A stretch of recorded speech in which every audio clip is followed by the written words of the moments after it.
Board exam में बार बार पूछे जाने वाले क्वेश्चन को डिस्कस करेंगे। हमारा पहला क्वेश्चन है prove that √3 is an irrational number. ये क्वेश्चन लगभग हर साल बोर्ड एग्जाम में पूछ दिया जाता है और इस साल भी ये आएगा ही आएगा, तो ध्यान से देखिएगा। तो हम लोग पहले √3 को इरेशनल प्रूव करने से पहले हमें कुछ चीज़ें जानना आवश्यक है, उसके बारे में पहले हम लोग जानकारी प्राप्त कर लेते हैं, फिर उसके बाद इसको प्रूव करेंगे। तो देखिए, मान लीजिए आपके पास कोई नंबर है 12 और एक आपके पास नंबर है 8, इसका फैक्टर लिखते हैं। क्या लिखते हैं? फैक्टर। फैक्टर मतलब क्या होता है कि जैसे हम लोग 12 का फैक्टर लिखेंगे तो इसके फैक्टर वो नंबर होंगे जिसके टेबल में 12 आता है। ऐसे नंबर जिसके टेबल में 12 आए उसी को 12 का फैक्टर बोलेंगे। अब देखिए 12 किसके टेबल में आएगा? 1 के टेबल में तो सभी नंबर आते हैं, 1 हो गया। और इसका फैक्टर ये 2 के टेबल में भी आता है, और 12 जो है 3 के टेबल में भी आता है, 4 के भी टेबल में आता है, 6 के टेबल में आता है, और किसके टेबल में आता है? 12 के। 8 को देख लेते हैं, 8 1 के टेबल में आ गया, और किसके टेबल में? 2 के टेबल में, 4 के टेबल में, और अपने 8 के टेबल में। 12 का फैक्टर इतने हो गए और 8 के फैक्टर आपने लिख दिया। अब मान लीजिए फैक्टर मेथड से अगर आपको निकालना है उसका एचसीएफ निकालना हो, ध्यान से देखिए। एचसीएफ का फुल फॉर्म क्या होता है? Highest common factor. Highest common factor, common तो देखिए 1 भी है यहाँ पे, तो क्या एचसीएफ हो गया? एचसीएफ नहीं हुआ। एचसीएफ का फुल फॉर्म होता है हाईएस्ट कॉमन फैक्टर। तो हाईएस्ट कॉमन कौन सा है? 2 भी कॉमन है लेकिन हाईएस्ट नहीं है, क्योंकि 4 अभी पड़ा हुआ है। देखिए 4 यहाँ भी है, इसके भी फैक्टर में है और इसके भी फैक्टर में है, तो हाईएस्ट कॉमन फैक्टर कौन सा हो गया? 4। तो इसलिए यहाँ पे एचसीएफ इसका लिख देंगे 4। इसका मतलब मैं समझाना ये चाहता हूँ कि 12 और 8 का एचसीएफ कितना आ गया? 12 और 8 का एचसीएफ आ गया आपका 4। इसका मतलब 12 और 8 का एचसीएफ 4 है। इसका मतलब कि 4 जो था वो 12 के भी फैक्टर में था, 12 का एक फैक्टर था। इसका मतलब 4 8 का भी एक फैक्टर था। ठीक है, फैक्टर था क्या मतलब क्या कि दोनों में सिर्फ 4 कॉमन था। 4 एक ऐसा फैक्टर था इनका कि जो दोनों में है, तभी तो इसका एचसीएफ हुआ। ठीक है, अब आगे हम लोग इसी का यूज करेंगे इसको प्रूव करने के लिए। जैसे अगर मान लीजिए हम लिख देते हैं यहाँ पे 13 और 5 का एचसीएफ मान लेते हैं 1। कितना मान लेते हैं? एचसीएफ मान लेते हैं 1। अगर 13 और 5 का एचसीएफ 1 है, इसका मतलब हाईएस्ट कॉमन फैक्टर 1 है। इसका फैक्टर लिखे, इसका फैक्टर लिखे, दोनों में कॉमन बस क्या मिला? इसका मतलब 1 ही मिला, तभी ना एचसीएफ इन दोनों का कितना हुआ था? 1। ठीक है, इतना समझ में आ रहा है? 13 और 5 का एचसीएफ कितना है? 1। क्यों? क्योंकि इन दोनों के फैक्टर में सिर्फ कॉमन एक ही मिला होगा, 1। ठीक है, इसी का यूज करेंगे इसको प्रूव करने के लिए, इसलिए हमने इतना बता दिया। तो चलिए देखते हैं, प्रूव करते हैं √3 को इरेशनल। तो सबसे पहले हम लोग इसको प्रूव करने के लिए कंट्राडिक्शन मेथड का यूज करेंगे। कंट्राडिक्शन मतलब होता है कि विरोधाभास। ठीक है, हम लोग इसको उल्टा मान लेंगे। लिखेंगे यहाँ पे क्वेश्चन नंबर 1 का solution. Let √3 is a rational number. Rational number, ठीक है। हमने क्या मान लिया कि √3 एक रेशनल नंबर है, और हम जानते हैं कि रेशनल नंबर किसे बोलते हैं हम लोग? कोई भी ऐसा नंबर जिसको हम लोग P/Q के फॉर्म में लिख सकें उसको हम लोग क्या बोल देंगे? Rational number. ठीक है, तो हम लोग मान लिए हैं कि √3 एक रेशनल नंबर है, तो हम इसको ऐसे भी लिख सकते हैं √3 इज इक्वल टू P/Q, क्योंकि हमने माना है कि ये रेशनल नंबर है। और यहाँ पे आपको ब्रैकेट में लिखना पड़ेगा Q is not equal to 0 और HCF of P and Q is equal to 1, इसीलिए समझाया था मैंने। अब देखिए क्या लिख दिया हम लोग? P और Q का एचसीएफ कितना है? 1। इसका मतलब P के फैक्टर में और Q के फैक्टर में दोनों में सिर्फ क्या कॉमन मिल रहा है? 1 ही कॉमन मिल रहा है। और हम लोग प्रूव कर देंगे कुछ और कि P के फैक्टर कुछ और भी कॉमन है। ठीक है, P और Q में कुछ और भी कॉमन है, तो यही कंट्राडिक्शन मेथड होता है। हालांकि अभी समझ में नहीं आ रहा होगा, थोड़ा आगे जाएंगे तो समझ में आ जाएगा ये कंट्राडिक्शन होता क्या है। देखिए हम लोग मान लिए कि P और Q का एचसीएफ कितना है? 1। ठीक है, इसका मतलब दोनों के फैक्टर में कॉमन फैक्टर कौन था? 1 ही था। अब आगे बढ़ते हैं। अब हम लोग कर देते हैं यहाँ पे squaring both sides. Squaring both sides,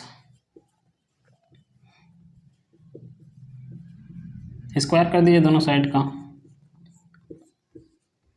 ये हो जाएगा हमारा P square upon Q square, यहाँ से रूट हट जाएगा तो ये हो जाएगा 3 P square upon Q square divide में है, इसको इधर किया तो क्या हो गया, मल्टीप्लाई हो गया, तो 3 स्क्वायर इज इक्वल टू हो गया आपका पी स्क्वायर।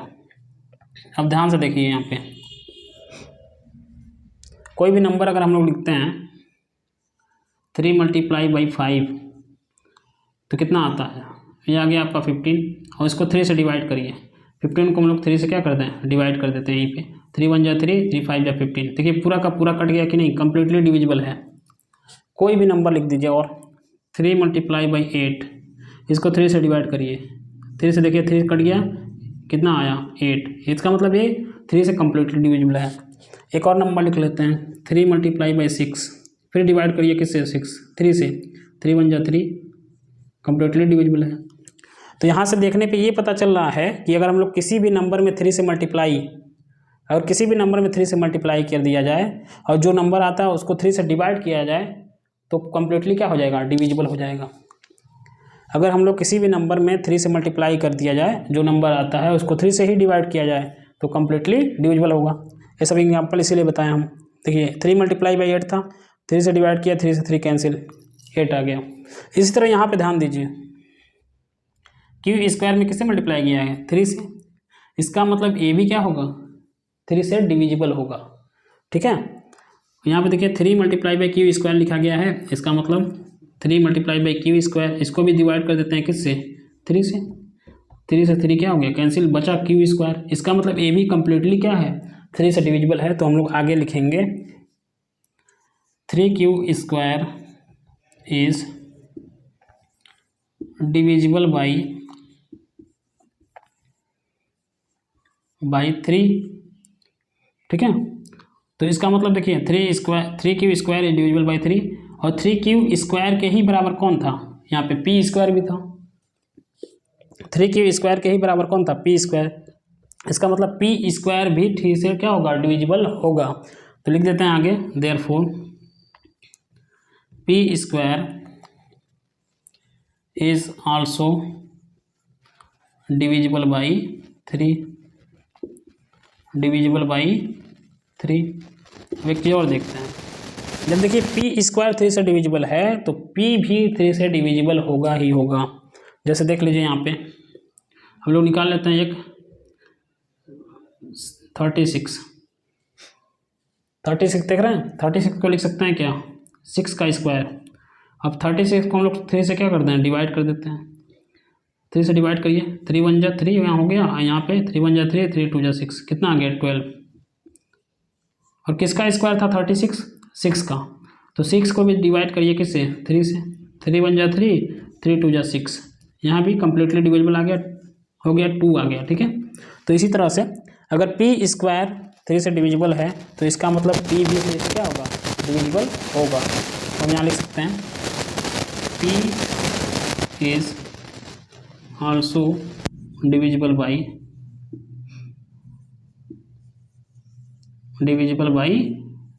3। कितना हो गया, और यहाँ से लिख सकते हैं, देखिए p किससे डिविजिबल हो गया, 3 से। कब, क्यों डिविजिबल हो गया, क्योंकि देखिए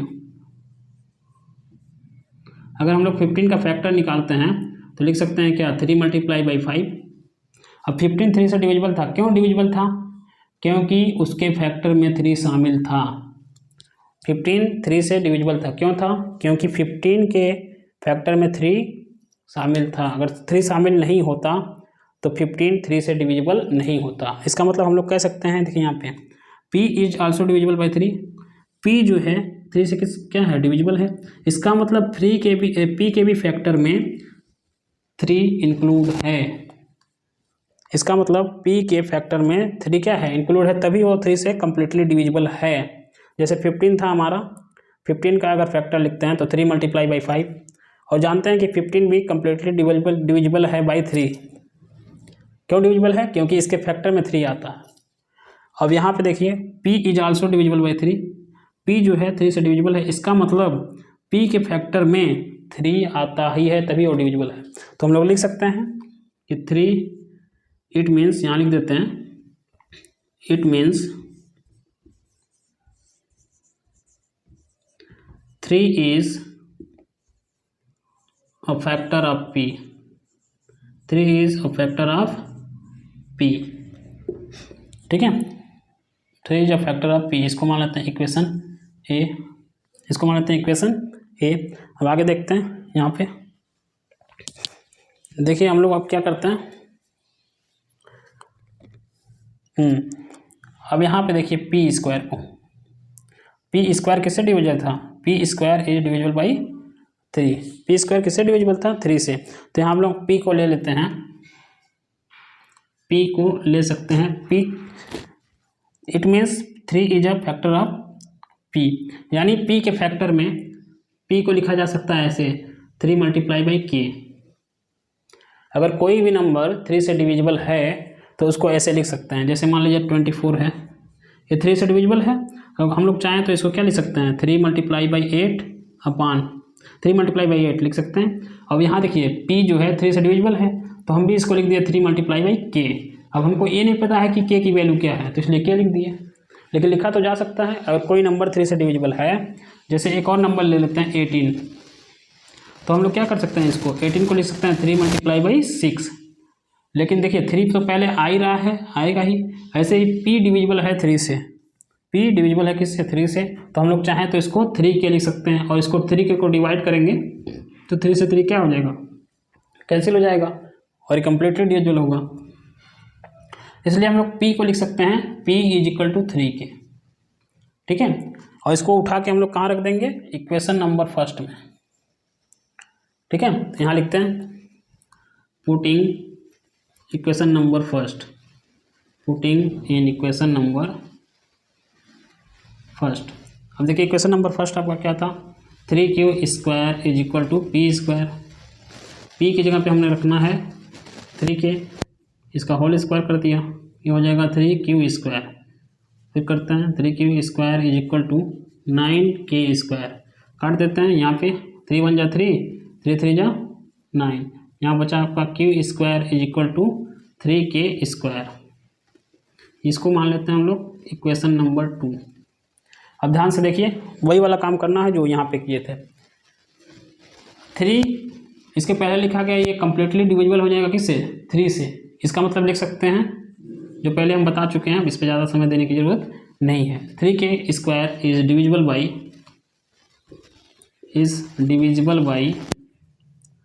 3, 3k स्क्वायर किससे डिविजिबल है, 3 से। इसका मतलब 3k स्क्वायर के बराबर ही तो q स्क्वायर है, तो q स्क्वायर भी डिविजिबल होगा, q square is also divisible by 3, divisible by 3। अभी बताया था q स्क्वायर होगा 3 से डिविजिबल, तो q भी डिविजिबल होगा, तो लिख देते हैं q is also divisible by 3। यहाँ पे लिख देंगे it means 3 is a factor of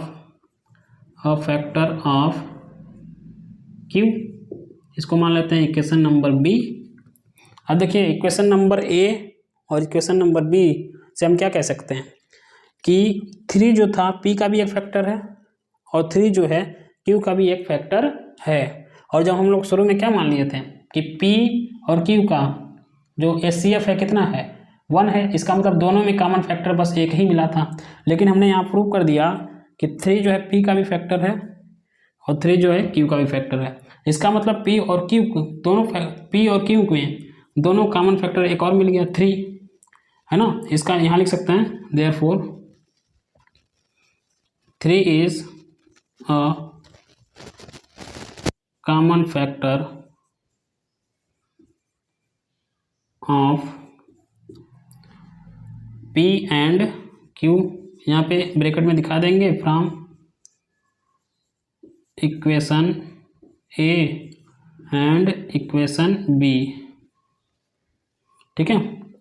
तो देखिए हमने शुरू में क्या माना था कि p एंड q का HCF कितना है 1, लेकिन कॉमन फैक्टर क्या मिल गया 3 मिल गया। तो हाईएस्ट HCF का फुल फॉर्म होता है हाईएस्ट कॉमन फैक्टर, इसके हिसाब से तो p और q का HCF हो गया 3, है ना। हमने जो माना था वो गलत हो गया, तो इसलिए यहाँ पे लिखेंगे, इसी को बोलते थे कंट्राडिक्शन। कंट्राडिक्शन मतलब होता है विरोधाभास, विरोध करना। तो अब देखिए लिख देते हैं यहाँ लिख देते हैं इट कंट्राडिक्ट, एक मिनट, यहाँ लिख देते हैं it contradict our assumption, contradict our assumption, मतलब हमने जो माना है उसको ये क्या कर रहा है, उसका विरोध कर रहा है। It contradict our assumptions, therefore, इसलिए √3 is an irrational number, an irrational number.